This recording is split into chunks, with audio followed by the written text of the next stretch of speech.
Hey guys, this is Tony from Bad Channel Name with a quick review of House of the Devil. This is a little horror film released in 2009 by director Ty West. He's done films like In a Valley of Violence and Innkeepers. I'm not too familiar with his filmography, and I've decided to dive in after hearing tremendous word of mouth on this film. So, here we go. House of the Devil is set in the early 80s and follows Samantha, played by Jocelyn Donahue, a struggling college student who's in need of quick cash to pay her first month's rent to her landlady. A cool little cameo by horror vet Dee Wallace, by the way.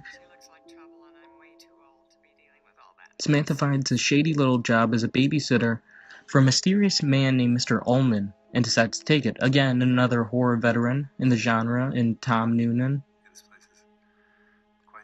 giving her ride to the creepy-ass Amityville-looking house in the middle of nowhere is Lady Bird director Greta Gerwig as her best friend Megan. This is when nothing is what it seems, and she's been called upon for more than just a babysitting job. Mary Woronov also makes an appearance as Tom Noonan's wife in the film. Right off the bat, I gotta say this, House of the Devil is the type of movie that isn't made anymore.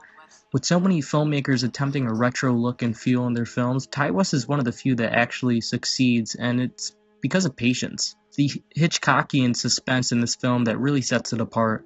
The whole film had me on the edge of my seat. It's because I had no idea what the fuck was going to happen. And when the payoff explodes onto the screen, it really explodes onto the screen.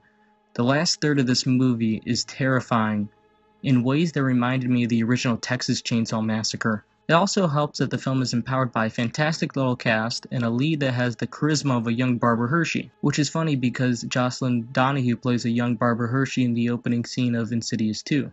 The technical aspects of this film reminded me of movies I watched on VHS as a kid at my grandmother's house, like Amityville Horror and Halloween. It's shot in 16mm with an orchestrated score, and Ty West makes fantastic use of the zoom angles and Steadicam shots. House of the Devil is actually a film I'm pissed I slept on and kind of jealous I never thought of myself. It's the type of film I'd love to make. A love letter to old school horror and a modern classic in its own right. If slow burn horror is your thing, check it out. It's worth the ride.